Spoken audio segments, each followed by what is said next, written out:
لكريم آله وأصحابه كرام الفاتحة. أعوذ بالله من الشيطان الرجيم. بسم الله الرحمن الرحيم. الحمد لله رب العالمين الرحمن الرحيم مالك يوم الدين. إياك نعبد وإياك نستعين. اهدنا الصراط المستقيم صراط الذين أنعمت عليهم غير المغضوب عليهم ولا الضالين. السلام عليكم ورحمة الله وبركاته. الحمد لله والصلاة والسلام على رسول الله سيدنا محمد بن عبد الله وعلى آله وصحبه ومن والاه. أشهد ونشهد أن لا إله إلا الله وأشهد أن محمدا عبده ورسوله. اللهم فصل وسلم على سيدنا محمد عبدك ورسولك النبي الأمي وعلى آله وصحبه وبارك وسلم. ثم أقول رب اشرح لي صدري ويسر لي أمري واحلل عقدة من لساني يفقه قولي أما بعد. قال الله سبحانه وتعالى في تنزيله: لقد كان لكم في رسول الله أسوة حسنة. صدق الله العظيم. ربي أدخلني مدخل صدق وأخرجني مخرج صدق واجعل لي من لدنك سلطانا نصيرا. إلهي أنت مقصودي ورضاك مطلوبي فأعطني محبتك ومغرفتك يا أرحم الراحمين. Alhamdulillah. Yang pertama-tamanya kita merafakkan kesyukuran kehadirat Allah Subhanahu wa taala yang mana dengan limpah kurnianya, dengan rahmatnya, alhamdulillah pada malam ni kita masih lagi sama-sama dapat hadir ke dalam rumah Allah Subhanahu wa taala ini dalam rangka kita menunaikan salat fardu maghrib berjemaah, dan insya-Allah selepas ini kita akan dirikan pula salat fardu isya berjemaah. Satu yang kita pohon pada Allah Ta'ala, mudah-mudahan semua kerja baik yang kita buat ianya akan diterima di sisi Allah Subhanahu wa taala. Allahumma amin. Tuan-tuan dan puan dirahmati Allah sekalian, kita sambung lagi pembacaan kitab Adab Sulukil Murid yang dikarang oleh Al-Imam Al-Habib Abdullah bin Alawi Al-Haddad rahimahullahu taala pada ibarat yang berikutnya. Maka dia kata bismillahirrahmanirrahim. Qala muallif rahimahullahu ta'ala wa nafa'ana bi'ulumihi fid darain amin. Dia kata wa iyyaka wal uqu'a fima waqa'a fihi ba'du syatihin minal istihanah bi sya'nil jannati wan nar. Dia kata Al-Imam Al-Haddad rahimahullah ta'ala, dia kata, dan hendaklah engkau berhati-hati, dia kata, dengan sebahagian daripada orang yang meremehkan Hati-hati dengan orang yang meremehkan dan meringankan. Dan tuan, dia ringankan apa? Bisya'nil jannati wan nar, berkenaan dengan syurga dan juga neraka. Maka kita hati-hati dengan orang yang macam ni. Dan kalau boleh kita jauhkan diri kita daripada orang yang meringankan ataupun dia tak ambil peduli berkenaan dengan syurga dan juga neraka. Dan ada orang yang dia tak kisah pun macam mana dia nak meletakkan diri dia di tempat yang istimewa pada sisi Allah, dia tak fikir. Kemudian dia tak fikir berkenaan dengan neraka Allah Subhanahu wa taala. Pada dia sama sahaja, nak masuk neraka pun masuk pilah. Dan mereka ni nanti pada hari akhirat besok mereka akan menyesal, dan perkara ni disebut oleh Allah Subhanahu wa taala, yang mana hari akhirat itu adalah yaumun nadamah wal khasrah. Ianya adalah hari penyesalan dan juga adalah hari kerugian. Tanda ni pada hari akhirat besok. Jadi kita jauhkan diri daripada orang-orang yang macam ni. Bahkan kata Nabi SAW, jalisul wahdah afdalun min jalisis su, kata Nabi. Duduk seorang-seorang adalah lebih afdal daripada kita duduk dengan orang-orang yang tak baik. Dan maka kita duduk seorang-seorang kita itu lebih baik daripada kita duduk dengan orang-orang yang su, iaitulah orang-orang yang buruk akhlak dia. Dan bahkan bila mana satu orang dia melakukan perkara yang diharamkan oleh Allah, bila mana kita tengok orang tersebut dia melakukan perkara yang dimurkai oleh Allah Subhanahu wa taala, dan maka pada masa itu hendaklah kita jauhkan diri kita daripada orang tersebut. Dan sebab itu Imam Al-Haddad rahimahullahu taala dia sebut di dalam kitab dia Risalah Al-Mu'awanah fi Sulukin Tariqil Akhirah, dia kata apa?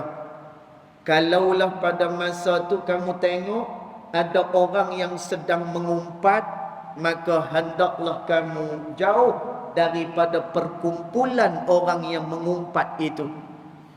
Dan dia tak boleh kita duduk sekali dengan orang yang mengumpat, kemudian kita duduk dekat situ. Pasal apa? Kerana tak mau bagi orang yang tengah bercerita ni dia terasa hati. Tak boleh. Dan dia kena angkat pungkok dia. Dia kena lari daripada perkumpulan orang-orang yang sedang melakukan perkara maksiat kepada Allah Subhanahu wa taala. Lalu bila mana dia tak menjauhkan diri dia daripada perkumpulan orang yang macam tu, bila mana orang tu buat dosa dengan Allah dan dia tak lari, kata Imamul Haddad rahimahullah ta'ala, maka dia adalah orang yang sekali di dalam melakukan maksiat kepada Allah Subhanahu wa ta'ala. Dan jadi cerita dia apa? Orang yang buruk ni, orang yang buruk akhlak, orang yang sering melakukan dosa kepada Allah, kita kena jauhkan diri kita daripada mereka. Kerana tu kata Nabi SAW, jalisul wahdah afdalun min jalisis su. Duduk seorang-seorang adalah lebih baik berbanding dengan duduk orang-orang yang buruk, kata Nabi SAW. Kemudian Nabi sebut wa jalisul muhsinin Dan duduk dengan orang-orang yang baik afdalun min jalisil wahdah, daripada dia duduk seorang-seorang.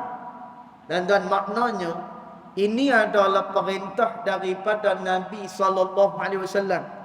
Kalau kita tengok orang itu buruk akhlak dia, maka duduk seorang-seorang lebih afdal daripada duduk dengan mereka.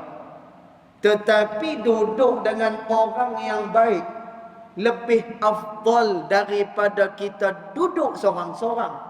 Dan apa siapa? Kerana mudah-mudahan kebaikan itu akan melimpah kepada kita.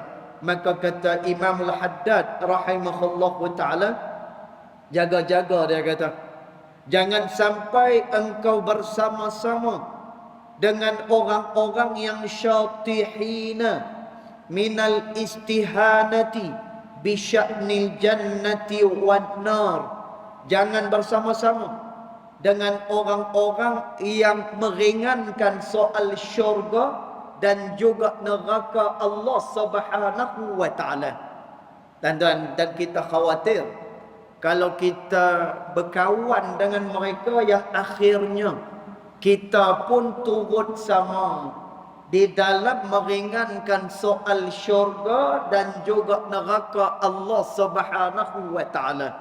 Dan kita dah sebut banyak kali bahawasanya pengaruh kawan ni dia begitu kuat, sehingga kata Nabi SAW, al-mar'u 'ala dini khalilih, seseorang itu adalah di atas agama kawan dia.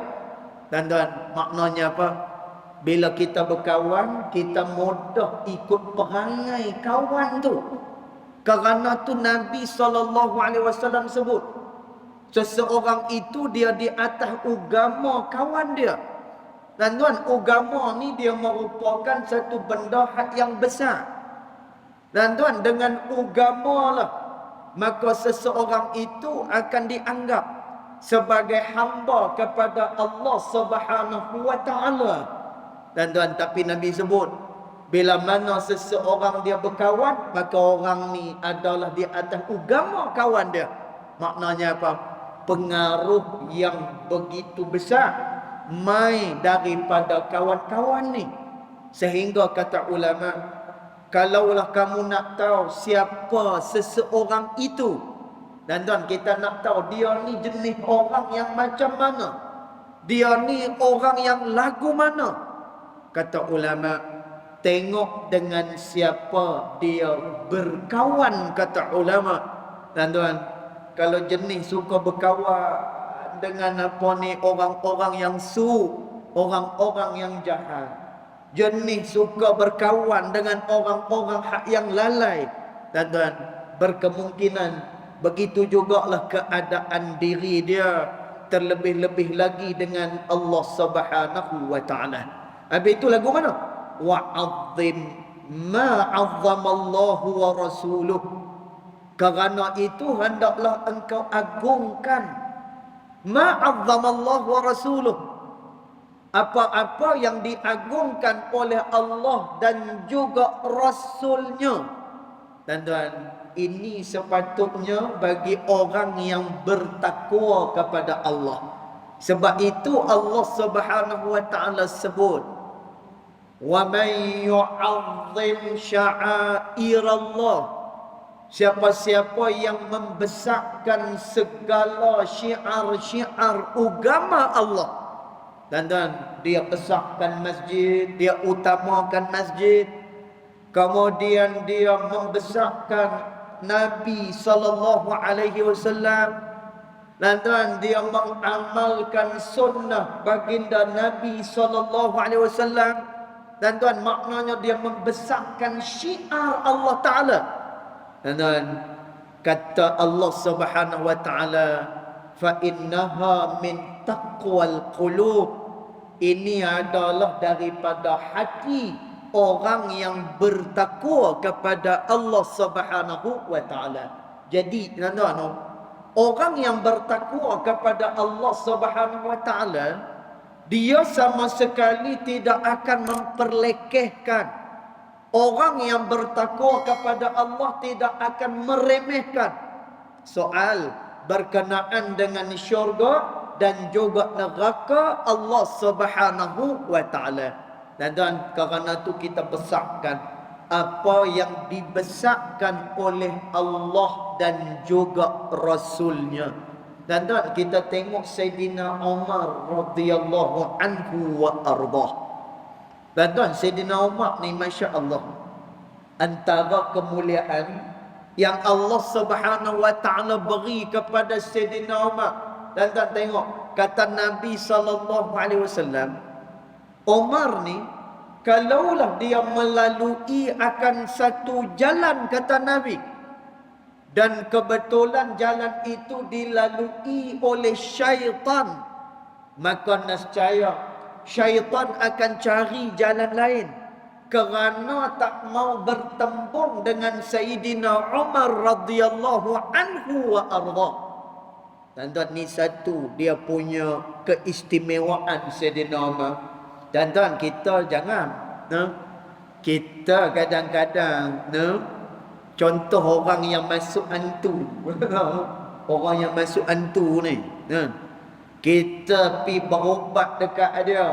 Dan kita pun baca lah. Allahu la ilaha illa huwal hayyul qayyum. Kita baca. Hantu yang kat dalam badan budak ni, dia boleh tegak kita balik. Woi. Hang baca tu tajwid salah. Perbetui dulu tajwid baru baca, dia kata. Dan insya-Allah. Sampai teratuskan dia boleh tegak kita pula. Sayyidina Umar radhiyallahu anhu wa arda, bila mana dia jalan pada satu jalan, kemudian jalan itu dilalui oleh syaitan, Nabi kata fajjan akhar, maka syaitan akan cari jalan lain, tak mau bagi bertembung dengan Sayyidina Umar radhiyallahu anhu wa arda. Dan setiap kali sebelum tidur kita akan baca ayatul kursi tu ya. Bahkan disebut di dalam Bidayatul Hidayah, bagi orang yang dia nak tidur, maka hendaklah dia himpunkan tangan macam tu.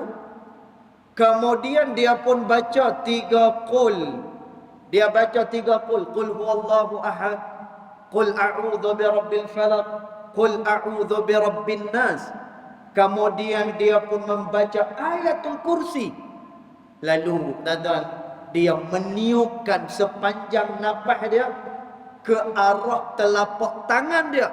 Kemudian dia usap daripada kepala sampailah kepada bahagian bawah, kecuali kemaluan dan juga telapak kaki. Dan maka orang tersebut dia akan dijaga oleh Allah Ta'ala. Dia tidak akan dimudaratkan oleh sesuatu, terutamanya daripada gangguan jin dan juga syaitan. Dan amalan tu dapat daripada mana? Baca ayatul kursi ni dapat daripada mana ni? Sebelum daripada tidur. Dan satu hari bila mana Sayyidina Umar dia duduk jalan pada waktu malam, dan tiba-tiba pada satu malam ada satu orang yang dia berada di Baitul Mal. Dan orang ni dia pergi curi buah kurma. Dia pergi curi buah kurma. Lalu Sayyidina Umar tangkap orang ni. Dan Sayyidina Umar kata, aku akan bawa engkau ke hadapan Rasulullah sallallahu alaihi wasallam. Dan orang ni kata, minta maaf wahai Umar, lepas ni aku dah tak buat lagi dah. Aku tak buat lagi dah.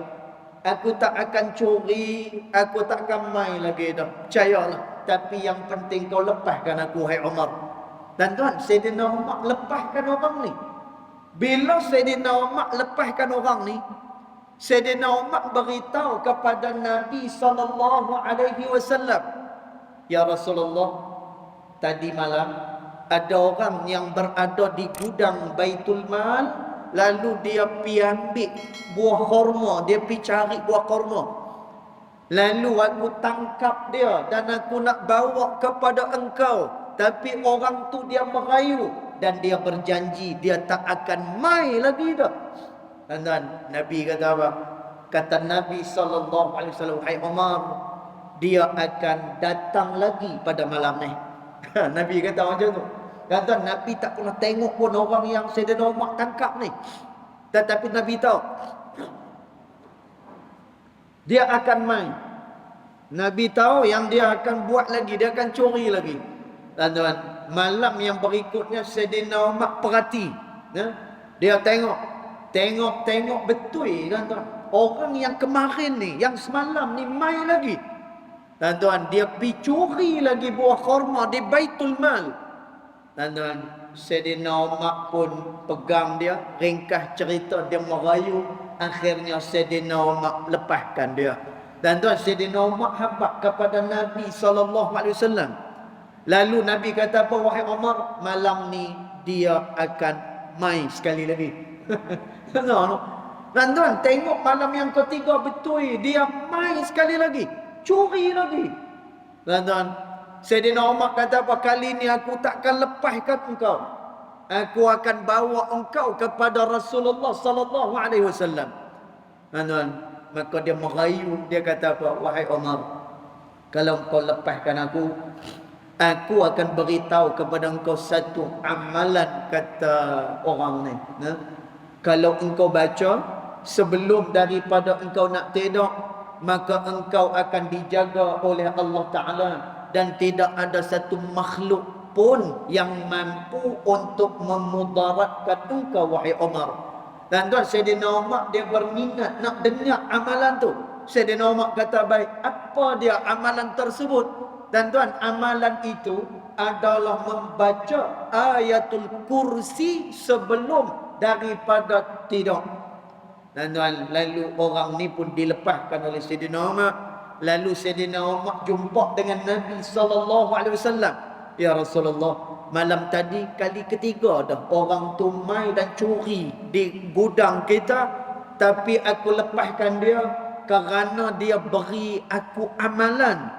Sebelum tidur maka baca ayatul kursi, maka tidak akan dimudaratkan oleh mana-mana makhluk Allah Subhanahu wa Ta'ala."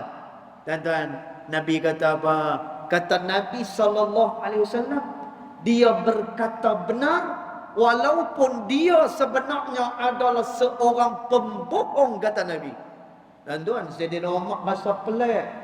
Lalu Sayyidina Umar tanya, "Ya Rasulullah, man huwa? Siapakah orang yang aku tangkap ni?"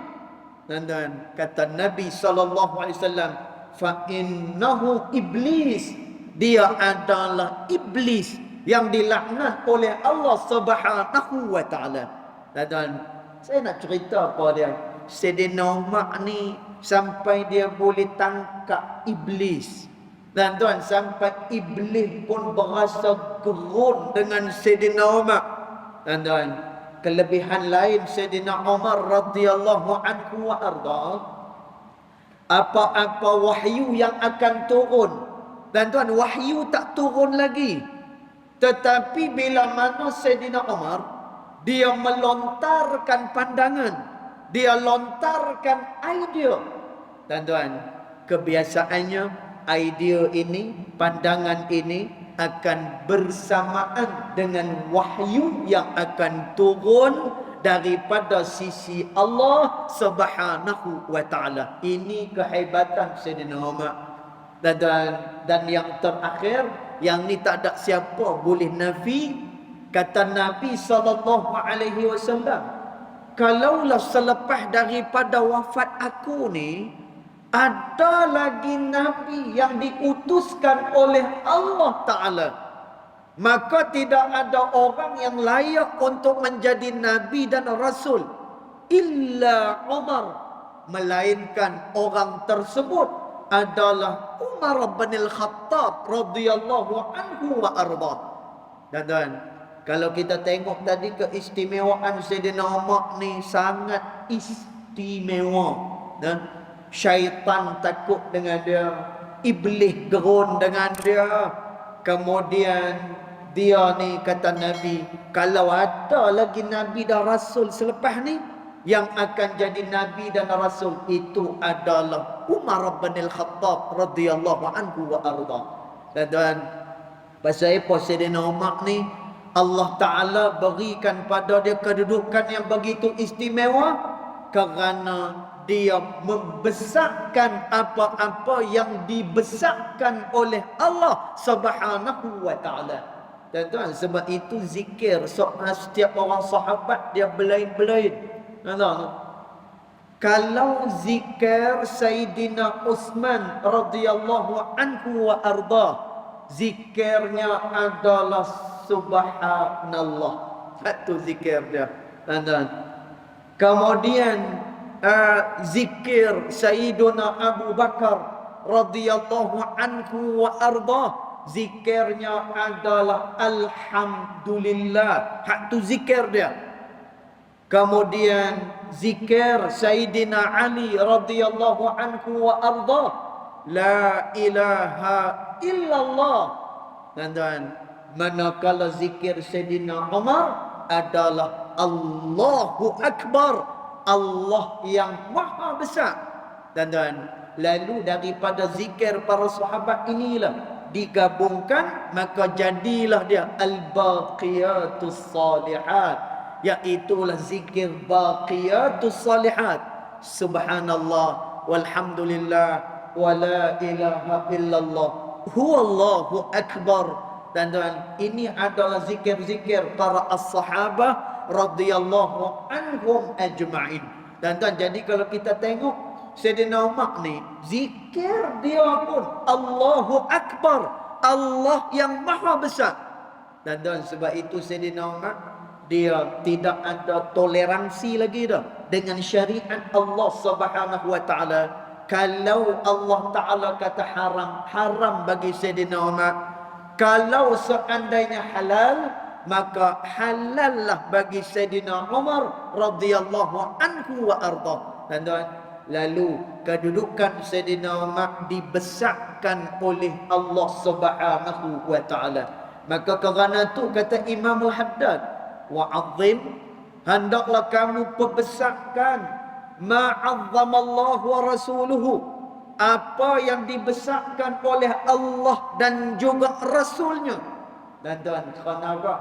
Yang ni adalah ciri orang-orang yang bertakwa kepada Allah Subhanahu wa Ta'ala. Dia membesarkan syiar Allah Ta'ala. Kemudian dia kata, sebab tu jangan malu. Kita jangan malu. Jangan malu nak pergi masjid. Dan jangan kita malu kalau ada orang yang nak pakai kepiah. Jangan malu nak kenakan kepiah itu. Dan jangan malu kalau tak boleh pakai jubah setiap masa. Dan masa kita nak pergi masjid, pakailah jubah, pakailah. Kita kenakan sunnah baginda Nabi SAW. Jangan malu kita nak tutup aurah kita. Dan jangan malu dan segan untuk kita mempamerkan cara orang yang beriman kepada Allah Subhanahu wa Ta'ala. Dan kenapa? Kerana orang yang membesarkan syiar Allah Ta'ala, fa innaha min taqwal qulub, kata Allah. Ini adalah daripada hati orang-orang yang bertakwa kepada Allah Subhanahu wa Ta'ala. Maka dia kata lagi, wa'mal lillah, dan hendaklah engkau beramal itu adalah kerana Allah Ta'ala. Dia kata, dan bila mana kita beramal, bukan niat kita kerana benda-benda yang lain. Dan cuba kita pandu dan cuba kita latih hati kita. Bila mana kita beramal bukan kerana sesuatu, kita beramal li ajlillah, ianya adalah kerana Allah Subhanahu wa Ta'ala. Dan dalam satu hadis yang begitu besar nilaian dia. Dan Imam Nawawi rahimahullahu ta'ala, Dia letakkan hadis ni pada 3 kitab karangan dia yang besar. Satu, Imam Nawawi letak hadis ni dekat kitab dia, Riyadhus Salihin. Kemudian dia letak hadis ni jadi hadis yang pertama dalam kitab dia Matan Al-Arba'in An-Nawawiyah, hadis 40. Tuan-tuan, kemudian Imam Nawawi letak hadis ni pada kitab dia Al-Azkar menjadi hadis yang pertama dalam karangan Imam Nawawi. Tuan-tuan, hadis tu lagu mana? Innamal a'malu binniyat wa innama likulli imri'in ma nawa. Tuan-tuan, kata Nabi SAW, adapun setiap amalan itu berdasarkan kepada niat dia. Tuan-tuan, wa innama, dan juga orang ni dia akan dibalas mengikut apa yang dia niatkan, kata Nabi SAW. Tuan-tuan, hadis ni ada 2 pelajaran.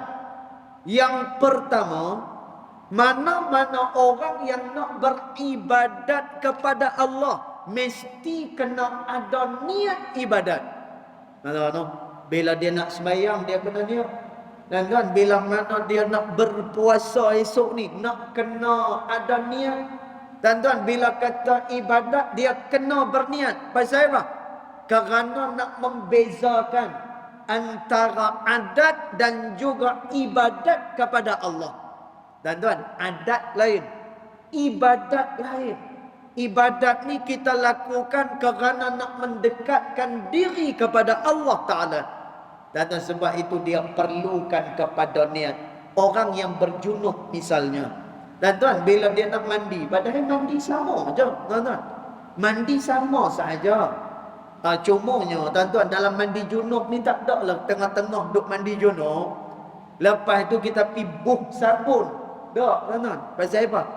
Kalau kita pi buh sabun, kemudian kena ayak pada tubuh badan kita, ayak tu dia dah tak jadi lagi dah ayak yang mutlak. Tuan-tuan, jadi dia kena habiskan dulu mandi junub dia, dah siap mandi junub, baru dia pi ambil sabun, lalu dia pun bersabun. Tuan-tuan, cuma beza dia dekat situ sahaja. Tapi cara mandi sama. Mandi guna ayak, juruh apa ni atas badan pun macam tu jugalah, tuan-tuan. Tapi pasal apa nak kena ada niat ni? Kerana nak beza. Yang ni mandi biasa, yang ni adalah mandi untuk kita beribadat kepada Allah Subhanahu wa Ta'ala. Jadi hadis ni dia nak terang apa dia? Yang pertama, orang yang nak beribadat pada Allah wajib nak kena ada niat. Orang pi haji, pi umrah, maka hendaklah dia berniat. Kerana apa? Itu ibadat kepada Allah Ta'ala. Dan pelajaran yang kedua daripada hadis ni, Nabi nak habaq, adapun setiap amalan itu berdasarkan pada niat. Dan kalau niat kita semata-mata kerana Allah, maka Allah memberikan balasan dia. Tuan-tuan, tetapi kalau amalan yang kita lakukan kerana sesuatu, kerana benda-benda hak yang lain, tuan-tuan, amalan tu dia tidak akan sampai kepada Allah Subhanahu wa Ta'ala. Tuan-tuan, Al-Imam Abdullah At-Tustari rahimahullahu ta'ala, dia kata, bila kita bincang, bila kita sebut soal ikhlas, ikhlas adalah tidak memandang kepada kanan dan juga kiri. Tetapi ikhlas adalah memandang kepada Khalik, iaitu memandang kepada Allah Subhanahu wa Ta'ala. Tuan-tuan, sebab itu dalam lafaz niat kita, bila kita sebut kita nak sembahyang misalnya, usalli fardal isya'i 4 raka'atin adaan ma'muman lillahi ta'ala. Tuan-tuan, di akhir daripada lafaz tu kita akan kata lillahi ta'ala. Walaupun ulama kata Lillahi ta'ala itu sunat sahaja. Kalau tak ada hal tu pun tak apa. Pasal apa? Bila sebut kerana Allah Ta'ala, dia adalah amalan daripada hati. Bila sebut kerana Allah Ta'ala ni, dia bukan lafaz kat mulut. Dia adalah amalan hati. Orang tu buat adalah semata-mata kerana Allah Subhanahu wa Ta'ala. Dan kerana tu amalan yang kita perbuat ni wa'mal lillah, beramallah semata-mata hanya kerana Allah Subhanahu wa Ta'ala, bukan dikeranakan dengan sesuatu kerana. Dan kita buat bukan kerana benda lain, tetapi semata-mata kerana Allah Subhanahu wa Ta'ala. Kemudian dia kata wa'mal lillah, kamu beramal kerana Allah. Li'annahu rabbuka wa anta abduhu, kerana dia itu adalah Tuhan kamu. Wa anta abduh, dan kamu itu adalah hamba kepada Allah Subhanahu wa Ta'ala. Dan bila kata hamba ni, dia menyerahkan diri dia kepada Allah Ta'ala. Sebab tu kalau kita bincang soal Islam, tuan, Islam ni apa dia? Islam ni, apa dia makna Islam? Kata ulama, Islam adalah al-istislam. Dan apa dia al-istislam? Iaitulah menyerahkan dirinya secara total kepada Allah Subhanahu wa Ta'ala. Kemudian ulama kata, setelah dia menyerahkan diri dia, maka dia terkait dengan segala yang ditetapkan oleh Allah Subhanahu wa Ta'ala.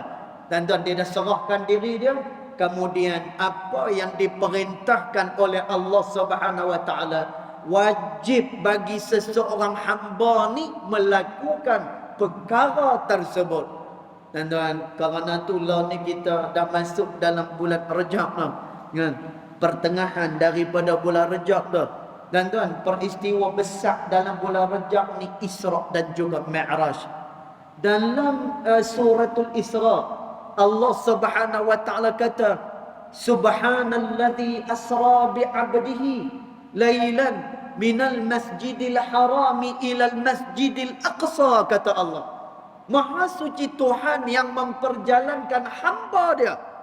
Dan hamba dekat dalam ayat ni siapa dia? Al-Imam Ibn Kathir rahimahullahu ta'ala kata, hamba dekat sini Rasulullah sallallahu alaihi wasallam. Dan pada ayat yang lain Allah Ta'ala sebut Nabi ni dengan pangkat dan kedudukan yang ada pada Nabi sallallahu alaihi wasallam. Tetapi dalam peristiwa Isra dan juga Mi'raj, Allah sebut Nabi ni sebagai hamba dia. Dan Imam Ibn Kathir menyatakan di sini Allah Ta'ala nak sampaikan kepada kita bahawa orang yang mulia dan orang ni yang dikehendaki oleh Allah Ta'ala, iaitulah dia meletakkan diri dia sebagai hamba pada sisi Allah Ta'ala. Dan bila kata hamba ni, apapun yang dia buat adalah untuk Tuhan dia, maka kita beramal adalah semata-mata kerana Allah Subhanahu wa Ta'ala. Baik, kemudian dia kata lagi, was'alhu ayyudkhilaka jannatahu, dan hendaklah engkau minta dengan Allah Ta'ala ayyudkhilaka jannatahu, supaya engkau dimasukkan ke dalam syurga dia, wa ayyu'izaka min narihi, dan hendaklah engkau minta perlindungan daripada neraka Allah bifadlihi, dengan kelebihan Allah Ta'ala, wa rahmatihi, dan juga dengan rahmat daripada Allah Ta'ala. Dan minta supaya kita dimasukkan ke dalam syurga Allah dan dijauhkan daripada neraka Allah Subhanahu wa taala. Dan sebab itu Nabi SAW kata, orang yang akan dimasukkan ke dalam syurga Allah. Dan Nabi kata apa? Yusira lahu amalun ahli jannah. Maka dia dipermudahkan melakukan amalan-amalan ahli syurga Allah Subhanahu wa taala. Dan dia jadi rajin bangun malam. Dan dia jadi rajin memperbanyakkan sembahyang. Dan dia jadi tak suka kepada perkara-perkara yang tak disukai oleh Allah Ta'ala. Dan dia boleh reda dengan segala ketentuan-ketentuan Allah Subhanahu wa Ta'ala. Mudah bagi dia. Dan kata Nabi SAW, bila mana dia calon syurga Allah Ta'ala, yussira lahu amalun ahli jannah. Dia dipermudahkan amalan-amalan sebagai ahli syurga Allah Subhanahu wa taala. Dan tapi bila mana dia calon neraka Allah Subhanahu wa taala, yussira lahu amalun ahli nar. Maka dia dipermudahkan Allah taala untuk melakukan amalan-amalan yang membolehkan dia dimasukkan ke dalam neraka Allah Subhanahu wa taala. Bangun malam tak ada riang, kemudian malah nak melakukan ketaatan pada Allah. Bila Allah Ta'ala uji, payah untuk dia reda dengan ujian Allah Ta'ala. Dan ini adalah tanda-tanda Allah memayahkan dia untuk melakukan taat kepada Allah Subhanahu wa taala. Dan bila mana kita nampak ke mana kita ni, kecenderungan kita ke mana, dan minta dengan Allah Ta'ala supaya dimasukkan ke dalam syurga dia dan dilindungi kita daripada neraka Allah Subhanahu wa taala. Kemudian dia kata, yang ni kita baca dulu, nanti kita akan terang pada pertemuan yang akan datang. Dia kata, wa in qala laka syaitanu, dia kata, sekiranya syaitan itu dia berkata kepada engkau, la'anahullah, innallaha subhanahu wa ta'ala ghaniyun anka wa an amalika wa la tanfa'uhu ta'atuka wa la tadurruhu ma'siyatuka faqul lahu sadaqta walakin ana faqirun ila fadlillah wa ilal amali salih. Dan yang ni kita akan baca, apa ni kita akan terang pada pertemuan yang akan datang. Dan cuma Imam Al-Haddad dia nak abang, kalaulah syaitan dia kata dekat kamu Allah Ta'ala itu maha kaya, dia tak teringin pun dengan segala amalan-amalan yang engkau lakukan, kerana dia itu yang maha kaya. Malah amalan engkau itu langsung tidak dipandang oleh Allah. Tuan-tuan, kita pun kata betul je. Allah dia bukan berharap daripada amalan kita. Dan memang disebut oleh sebahagian daripada ulama, bila seseorang melakukan taat dengan Allah, tidak menambahkan kemuliaan Allah Ta'ala. Bila kita meninggalkan taat, ini tidak mengurangkan kemuliaan Allah Ta'ala. Dan setan ni dia cukup pandai dalam nak menyimpangkan manusia daripada jalan Allah. Dan sebab itu Al-Imam Ibn Qayyim Al-Jauzi, Al-Imam Ibn Al-Jauzi, dia karang kitab, nama kitab tu Talbisu Iblis, belitan daripada Iblis. Dan Iblis akan menyesatkan manusia daripada jalan-jalan kebaikan, lalu dia pun melakukan kebaikan, tetapi dia disesatkan di dalam kebaikan yang dia lakukan kepada Allah Subhanahu wa taala. Dan Imamul Haddad kata apa? Nanti kamu kena kata dekat syaitan. Kalau syaitan kata macam tu, kamu kata balik dekat dia, sadaqta, engkau benar, dia kata. Nanti yang tu kita akan sambung. Ni bagi suspend dulu. Dia macam drama ya. Kan? Dia tengah syok-syok tu, lepas tu dia cut. Nanti minggu depan. Insya-Allah. Jadi cukup dulu setakat tu. Yang baik datang daripada Allah Subhanahu wa taala, yang tidak baik datang daripada kejahilan diri saya sendiri. Walaupun hakikat kedua-duanya datang daripada Allah Subhanahu wa taala. Bismillahirrahmanirrahim. Alhamdulillahirabbil alamin. Wassalatu wassalamu ala asyrafil anbiya wal mursalin wa ala alihi wa sahbihi ajma'in. Allahumma ighfir lana ma akhtana wa ma ta'ammudana وما أسررنا وما أعلنا وما أنت أعلم به منا أنت المقدم وأنت المؤخر لا إله إلا أنت سبحانك إنا كنا من الظالمين وصلى الله على سيدنا محمد وعلى آله وصحبه وبارك وسلم والحمد لله رب العالمين والله أعلم.